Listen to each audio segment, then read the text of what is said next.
How does a person process the realization that their father may be a serial killer? And how do they try to help the families of his victims? Especially when it's unclear who he killed and it may never be known. We're doing a full recap of The Clearing on this episode of So Much Crime, So Little Time.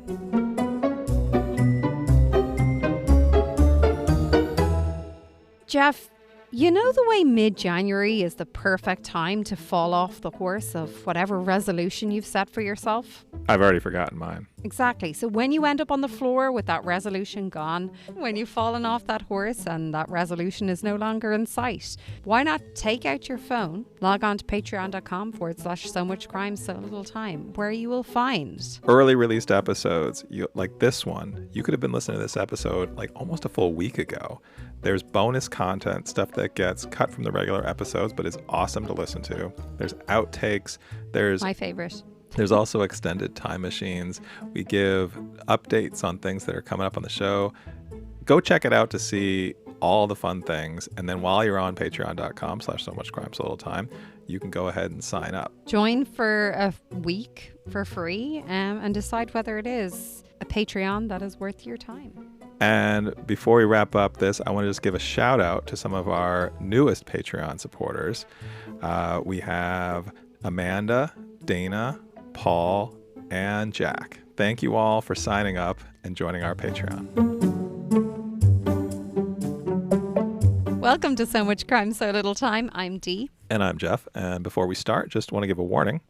Warning. This episode is going to have spoilers for The Clearing. We're going to discuss all of the series here. If you haven't listened yet, check out our preview episode on this show.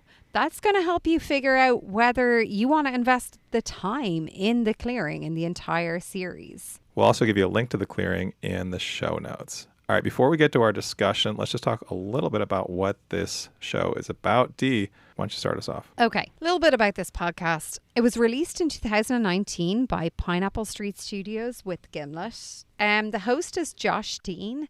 It's 8 episodes long and it's about 40 minutes each. In our preview, we talked about the first episode of The Clearing. In that one, we met April, who is the grown daughter of murderer Edward Wayne Edwards. And a lot of stuff happened in that first episode. Specifically, she tips off the police about a cold case from 1980 that she believed her father was responsible for. This was the murders of Kelly Drew and Tim Hack in Wisconsin. And then we jump to Chad Garcia, who's an investigator who matched Edwards' DNA to the crime. By the end of that episode, we've heard that there's a retired cop who's out there claiming Edwards is basically responsible for every unsolved murder of the last 60 years, including Black Dahlia, Lacey Peterson. Maybe he's even the Zodiac killer. And at the end of that episode, April is basically setting out with our host, Josh Dean, to figure out exactly which murders her father did or didn't do. Poof. That's just episode 1. One thing I will say straight off the bat is episode 1 had a lot in it. It covered a lot. And this did not stop throughout the rest of the podcast. I lost count of the number of potential murders that Edward Wayne Edwards had possibly been guilty of that were mentioned by anyone. It was a lot. It was a lot. Yeah, I tried to keep track of the victims that seemed at least strongly to be connected to him. There are a few others that he admitted to, like there was Danny Boy, and there was a pair, Judy Straub and Billy Lavico. But then there was a bunch of others. There was the Lloyd Bogle and Patty Kalitsky. There's obviously the Zodiac murders and things like that. And then there's Rick Beard and Mary Leonard. There are a lot of victims here. There's a lot of murder victims here, which either definitely were or probably were connected to Edwards. But it was certainly but a lot that track. likely weren't. And I think that was the other part of this podcast that I found so bonkers. I tried to get a comprehensive list of what we've covered. It's something I've done before with the podcasts we've covered, to say in this podcast we did blah, blah, blah. I ran out of steam for this. There's just a few things we covered in this podcast. There were different types of murders. There was different types of weird events mentioned. I didn't really understand. There was the killing of couples in they call it a lover's lane? Is that what Yeah, they're Lover's calling it here? Lane. Yeah. Yeah, there's the killings of various couples in Lover's Lane. There's child molestation. There's passion killings. There's killings because of what's it? Insurance Retribution scam. killings. Oh yeah. Retribution killings. There's insurance scam murders. There's an abusive father. Him being a weird neighbor. There's even an orgy. Like I just. At points, I had to pause and say, hold on a second. Like, is this the same? Am I listening to the same podcast? And then he's a speaker. He's a motivational speaker who's written a book about turning a corner. And it was just so much. Yeah, it's a lot. I actually forgot about the orgy. Thanks for bringing that back up. You're so very welcome. Okay, so it is a lot. We have covered other podcasts that are a lot, and they're covering a lot of ground. Mm-hmm. Sure. Do you feel like format-wise, this podcast dealt with it in such a way that it was understandable, it was follow-alongable, it was? Do you feel like it dealt with it in the most efficient way? The way you ask that question makes me think that your answer is no. Is it no? Do you know what? I'm a little bit stumped here with this podcast. I don't know if my answer is no. As you know, I don't give a short answer to any question. Sure. But I don't think it felt so bonkers that it was slightly hard to be saying, wait a second, and then he did this. Like, it felt hard for me to piece it all together. But I don't know whether it was the way the podcast was laid out and the format of it, or just that this is a really bonkers story, and it would be very hard to get all of the components that were brought into the podcast to the listeners in any other fashion. Yeah, I think this is just a bonkers story. I think this is such a far-ranging story covering such a wide swath of time. And like you said, so many different types of crimes. One of the things I wanted to ask you about was, so the title of this whole thing is called The Clearing. And ostensibly, it's about April and Josh trying to both rule out some of the crazier theories or some like some of the killings that they don't think that he did, and sort of remove that association with him, while also sort of, I feel like this was maybe yeah, like I feel like it was sort of trying to be like an act of atonement by April of spending time, or not apologizing to the families, like the victims' families, but certainly I think she and the podcast found time to give them space. And that's something that I really actually appreciate about it, because I think this could have easily been a let's glorify this serial killer, let's mythologize him, and I think it flirted with that throughout. But I think ultimately, once we got to the end, specifically the very last episode, the 8th episode, where she...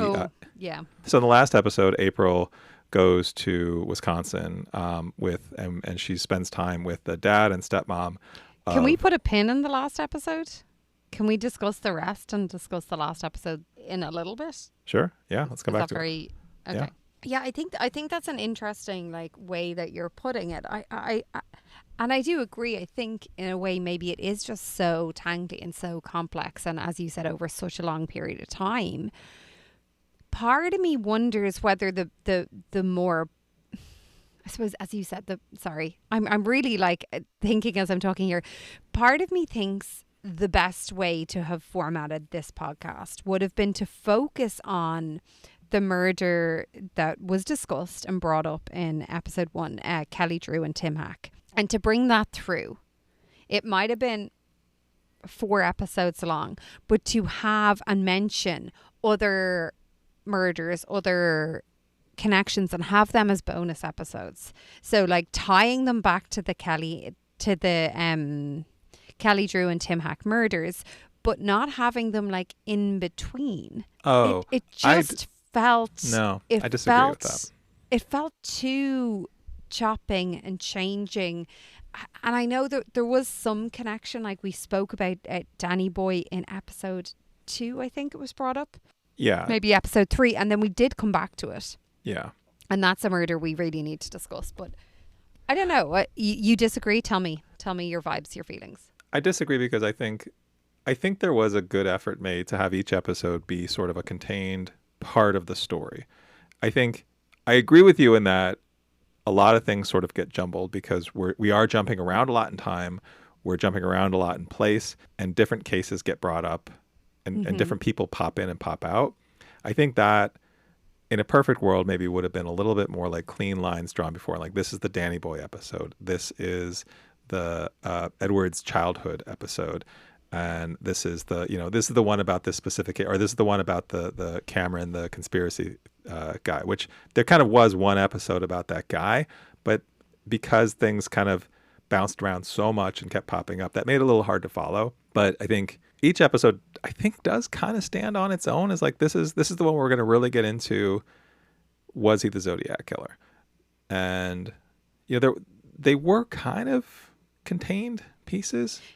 Yeah, and to be fair, maybe you're right. Maybe it's a case that they're trying to show that not everything can be pulled apart, and in fact they're pulling it apart as they come through it and come to it, and they're trying to create that clarity within this entire story. And we will never know, unfortunately, about a lot of these cases. But that actually maybe gets to the heart of why this was maybe challenging, was because we don't really know. Other than a small handful of these cases, we just, like, we circle around, here's the reasons why we think maybe he did it or didn't do it, but there's no resolution. So it's not like each individual episode can end with a kind of a satisfying conclusion. Because I mean, it's very rare that a true crime podcast will end with a satisfying conclusion. Right, but most of the ones we listen to really aren't as broad and diverse of stories as this.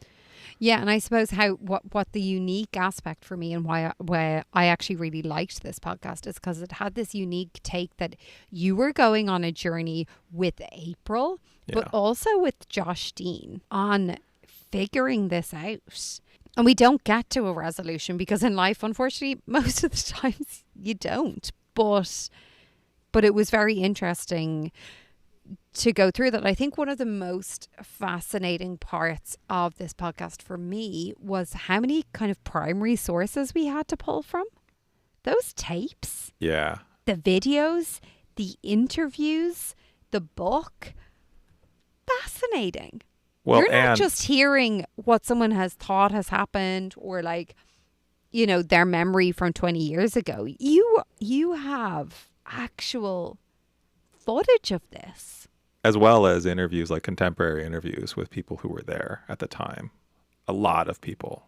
Which wild. In other shows we've listened to where I think we've either criticized them for lacking that or praised them for having that. And incidentally, we didn't really understand who Josh Dean was in the preview episode.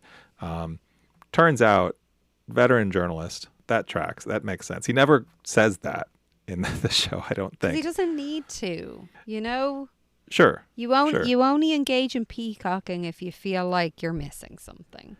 Yeah. Incidentally, as a sort of somewhat related side note, I did look up a little bit more about just like stepping back from the show. And the first episode of this won the podcast episode of the year by the Adweek Podcast Awards. I don't know how prestigious the Adweek Podcast Awards are. I would love to be nominated and or win one. It'd be an incredible honor. But that would be. So anyway, do we want to dive into any of these specific stories? I mean, Danny Boy is one. Yeah, the Danny Boy story. This was heartbreaking. There was so many parts of it that were heartbreaking. I found, so for context or to remind people if it's been a while since you've listened to the show, Danny Boy was someone who Edward Wayne Edwards adopted, fostered into his family. Yeah. Encouraged him to go to the military. Was it the military? Air Force? Yeah, the Army. What's it called? I think it was the Army. Well, actually, I'm not sure which branch it was. It was the military. Basically ended up getting insurance money. It was more or less proven. Was it fully proven actually by the end that he murdered Danny Boy? No. Is that allegedly? Do I have to allegedly myself there? I think that's alleged. I don't know that was ever definitively proven. Yeah, because they didn't ever really have any hard evidence. Okay. So Danny Boy was found dead with a bullet wound to his skull shortly after turning 18, just after finishing his like stint in training in the army. Subsequently, Edward Wayne Edwards had received an insurance claim. 2 insurance schemes, insurance policies were taken out on Danny Boy, and he ended up getting quite a bit of money. What was so heartbreaking to me was it seemed that Danny was just like people apparently referred to him as slow. It just seemed like he was kind of a naive guy that was trying to get someone to help him, to help guide him through this world. Yeah. And unfortunately, he came across Edwards, who took advantage of that in so many ways. Apparently he was like his gopher, like his what was his retriever, is I think what April said she was for her dad for so many years. Well, it seemed like what Danny was, and the other children in the family, like April, were suspicious of this relationship. Like they knew something was wrong here. And then we spent a lot of time listening to this recording of a phone call after Danny goes AWOL from the army. And I thought this was interestingly presented, because it's presented where we hear basically Edward's kind of reasoning with Danny talking about going AWOL, owing a guy money, breaking into Edward's house to steal money. And then we find out somewhat late into that story that this was all a setup, that essentially Danny was coached and scripted to do this by Edwards. Edwards is essentially using him to set up Edward's own alibi after he murders Danny, which is, it's just so tragic to hear. Well, the most tragic part of it to me is when Edward says to the end, we love you, to Danny. And April gasps, like she audibly gasps. And it rang kind of similar to in the first episode when we heard the tape of the police saying to Edwards about getting his DNA, and his wife saying, well, why don't you just give it if you've nothing to hide? It was kind of this bit on the side. It just happened. There was probably there's no thought in either of those comments, right. But it was such pivotal moments for me within the entire series, where 2 women, whether they know it or not, are making this impact of like, wow, like this is a lot. Like for April to have had this gasp, like how many horrendous things has she heard her father saying, right, doing, like evidence put forward, and this is what she gasps at, is this like fake I love you, like this manipulation. Maybe it's hard to know, but maybe it's a case that, he has said that to her so many times. It sounds the exact same, but. Well, and I wanted to, maybe that's a good pivot point to talk more about April. You called it out as, I think, the most interesting or unique aspect of this podcast is that we're hearing from April, right? The daughter of the serial killer, who's sort of coming to terms with who her father was and what he did. And it seems like there's a lot of repressed memories here. There's a lot of things that she is sort of connecting the dots as we hear them of things that from her childhood, from her youth, or from over the years. Honestly, like I thought that was fascinating. If anything, I wanted more time with her.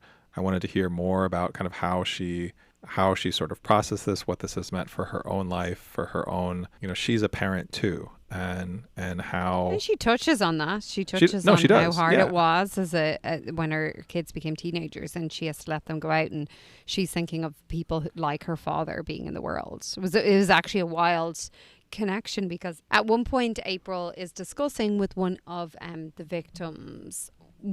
potential victims of Edward's murders, and they have this kind of connection of both of them, Luann from a sisterly point of view, having her brother had went missing and was later found shot, and it was presumed Edwards had done it, and April from a point of view of her dad basically likely having done that, or having committed that murder allegedly, and both of them saying as mothers that when their teenagers would go out, they had this fear that they wouldn't come back. And I thought this was such an interesting parallel. It was they were talking to each other, so there's that connection there. Neither has animosity or any ill will to the other. They're actually connecting on a point of, because of this person's actions, because of the murders that were committed, we're both struggling with this same thing, even though we're coming at it from like the complete opposite sides. I thought that was really fascinating and really, really emotional as well. Well, can we talk about the end yet? Yes. I mean, a good time. I found that last episode very emotional and powerful. So this is April going to the home of Dave and Judy. So Dave is the father of Tim Hack, the one we heard about in the first episode, who was murdered along with his girlfriend Kelly Drew in 1980. There's a lot in that episode. We hear a lot of April spending time talking to them. It seems like she's formed a bit of a relationship with them. And then we get this woodworking bit where they're both into woodworking. And April gets to tour Dave's woodworking shop and then work on a little reindeer. He's making reindeer. It was mentioned that every time she goes in there, she goes into the woodworking shop. I listened to this episode twice. So the first time I listened to it, I felt like it ended and I was like, what?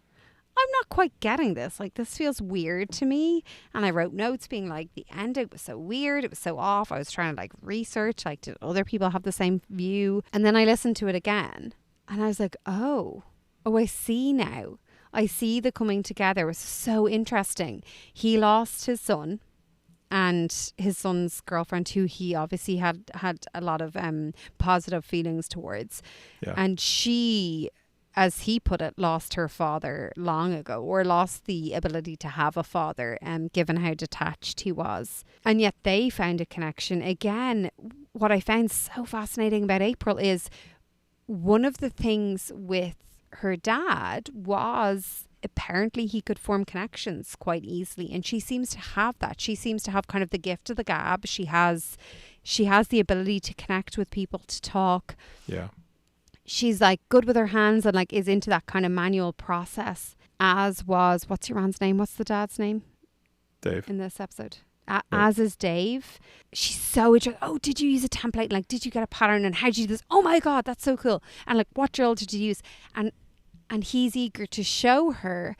And it's this beautiful, it's a little bit of a beautiful FU to Edwards, being like, you tried and you did successfully fuck up a lot of people's lives.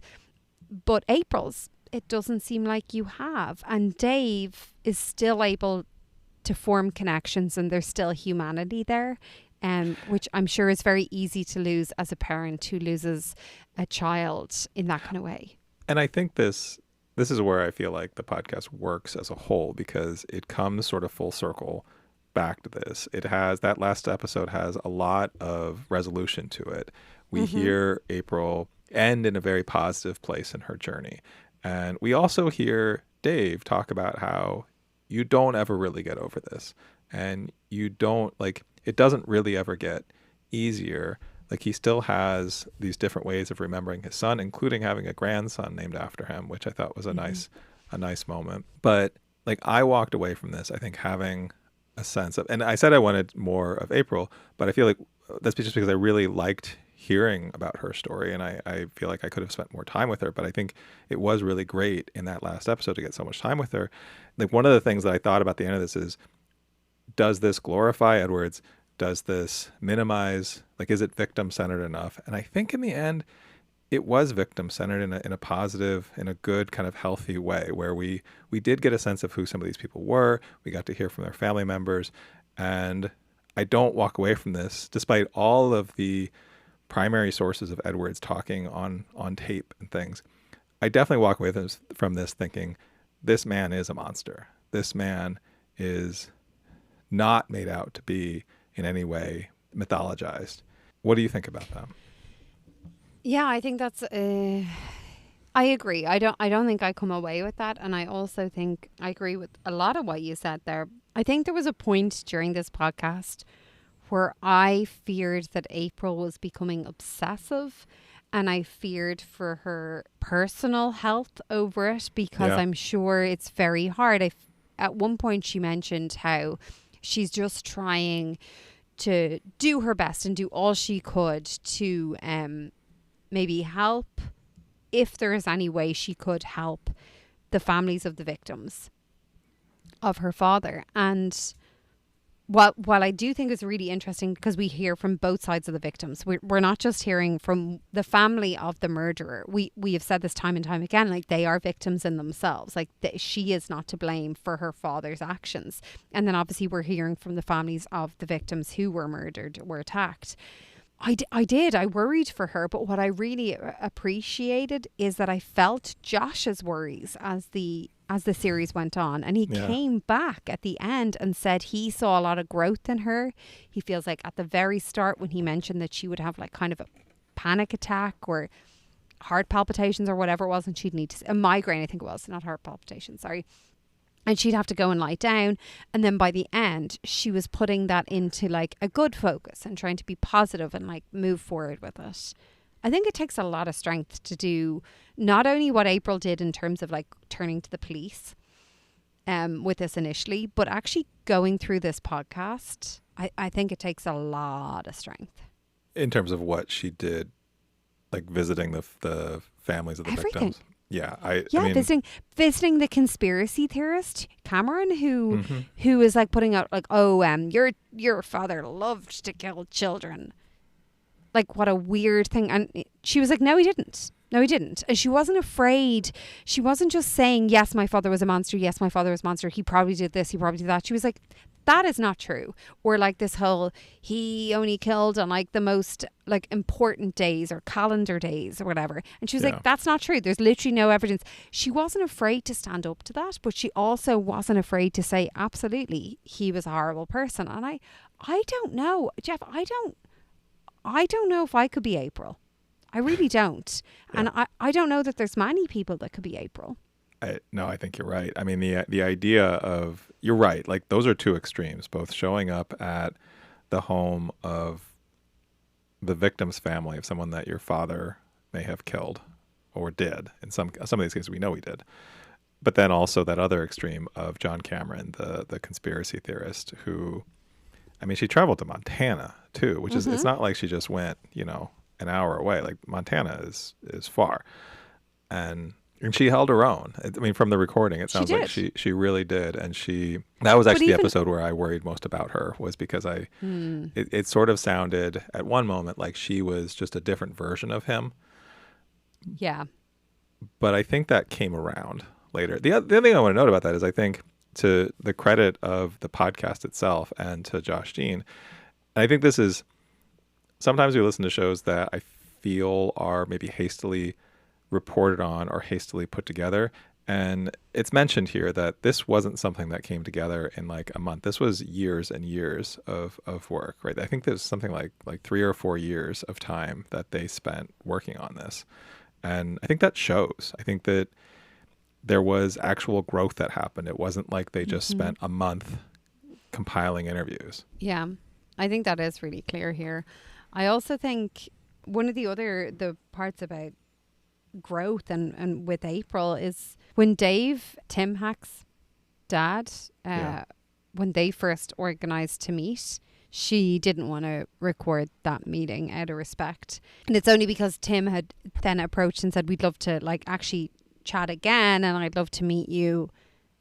And then she okayed it. And that was something I really appreciated, because I think we have seen in previous podcasts where there was a feeling of maybe capitalizing or exploitation. Of the grief. And actually that is something that is mentioned here by Josh Dean. I think it was with one of the murders when they went into one of the houses, and he said, I felt like we were invading someone else's grief. I think that's how he put it.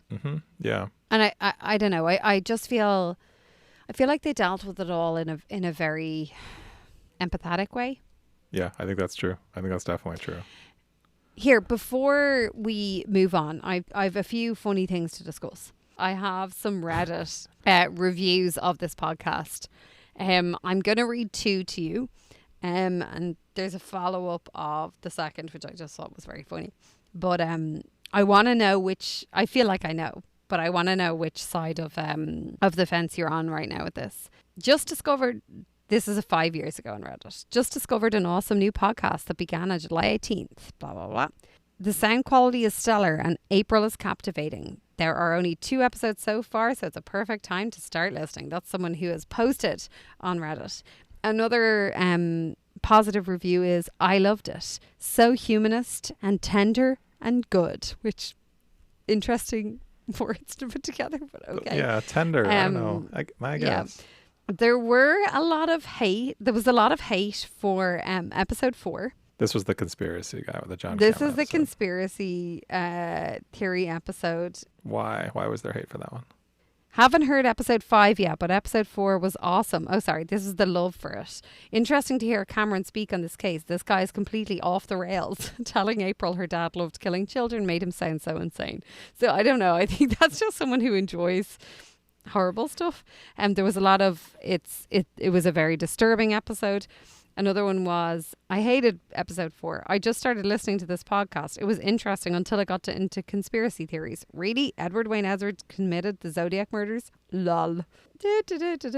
Someone else is saying they go back to it in a positive review once or twice a year, which is interesting.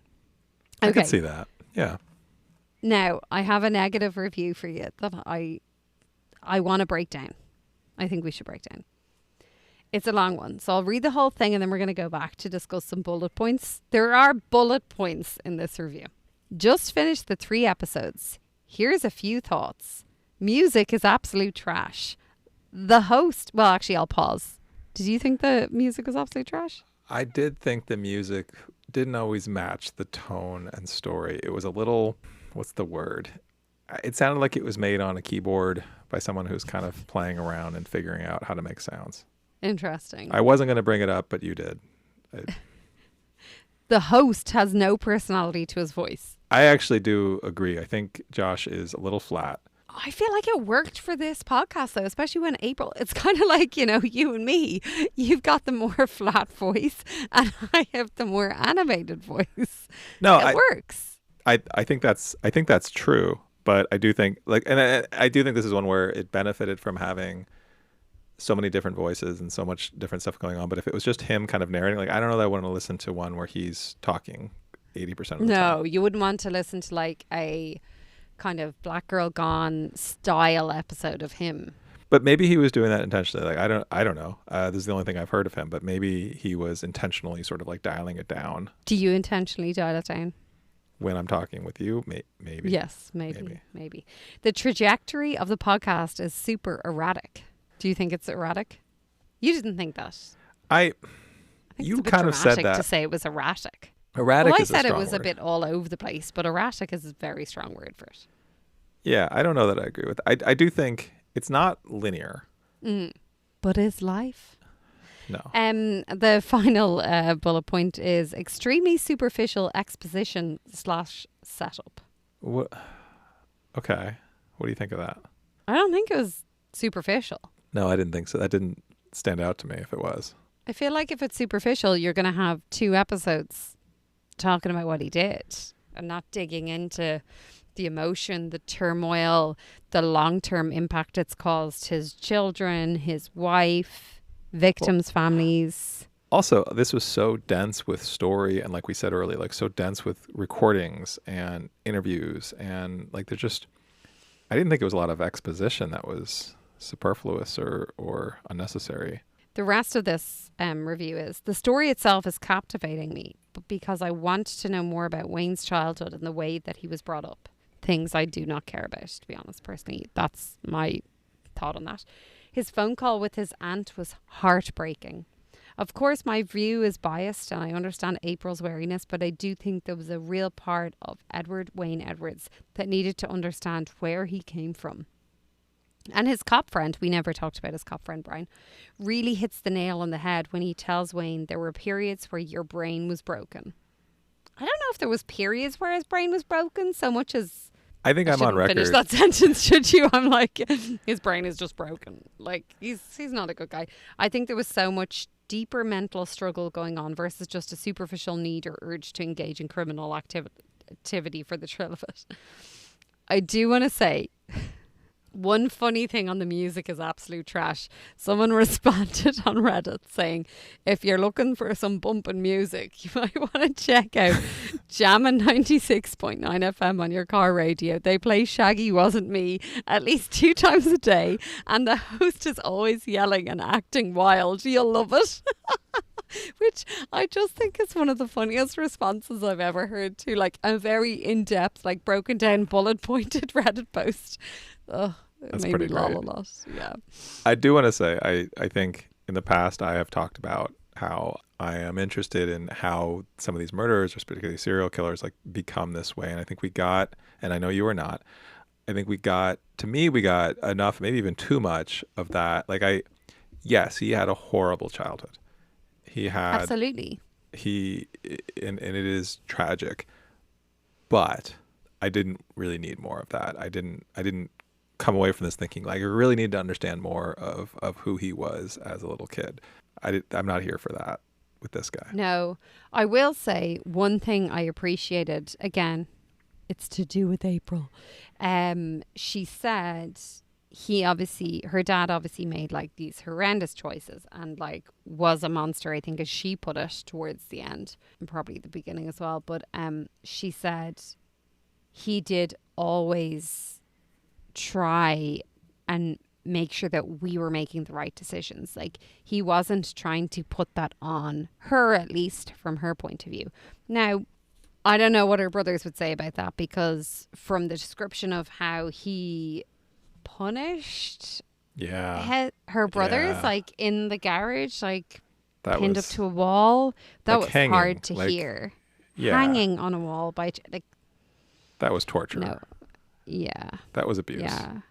I feel like we could speak for the next hour about different people. Like we haven't spoken about any of the police. There was so many cops involved in this that were very interesting. Brian was one in particular that was interesting because he had such a strong relationship with Edwards. But I don't know. I think we should leave it for the comments. If you want to join in on the discussion, leave us some comments. Let us know what you think. We also didn't really touch on the Zodiac killer and if we think he was the Zodiac killer. I'm going to do a quick version of that discussion. No. That's my take on that. Just before we finish up, Jeff, did it stand the test of time? Are you going to recommend to a friend? I think so. I think particularly just to hear April's journey, and I think it is a fascinating story. It's a lot. It's a lot to take in, and it goes to a lot of places. But I think this was worth the time, and I would definitely recommend it. What about you? Yeah, I am. I feel like you would have gone in stronger on the absolutely there. You're so hard to read. Like, I feel like you're so on the fence that even if you're a little bit off the fence, like if you're fully off the fence, it sounds like you're sitting right beside the fence. I personally think that this is fantastic. I thought it was really good. There is a lot to it. It can get a little bit confusing at times, but I think for someone who likes true crime, this is an interesting journey from the daughter of the killer's point of view in particular. And yeah, I think give it a go. You're worth it. It's worth it. It is a crime that is worth your time. Before we go, just a reminder to let us know what you think of this episode and any of our episodes. We love it when people leave comments on Spotify. Also rate us. If you haven't rated us on Spotify, Apple, or wherever you're listening, that really helps other people to discover the show. One other great way to do that is to go out there, find a friend or multiple friends, and tell them about our show. Tell them how much you love listening to the show. Recommend an episode that they should start with. True crime fans of people just chatting about podcasts, fans of podcasts in general, fans of being fans of things, whoever it might be, let them know to check out our show. Thank you. Dee, what are we going to do next? Well, Jeff, we're going to do something a bit different next time. We're going to look at a podcast that covers 4 different crimes. But the thing they all have in common is they all occur in Japan. 2 preschool teachers from rural Japan are going to tell some of the country's most infamous true crime stories. Did you say 2 preschool teachers? 2 preschool teachers from rural Japan. We said this year's New Year's resolution was to go all around the world, Jeff.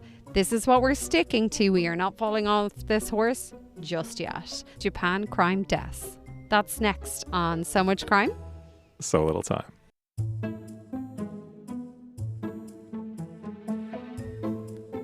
So Much Crime, So Little Time is a production of Mind Glove Media. The executive producer is Paxton Caloriso. Our associate producer is Blythe Ty. Our theme music was composed by Vyacheslav Starostin. If you haven't done it yet, please subscribe to this show on your podcast app. And don't forget to give us a 5-star rating and a review. Even better, tell your friends. To join the discussion, look for us on social media. Check out the show notes for all the links. Thanks for listening.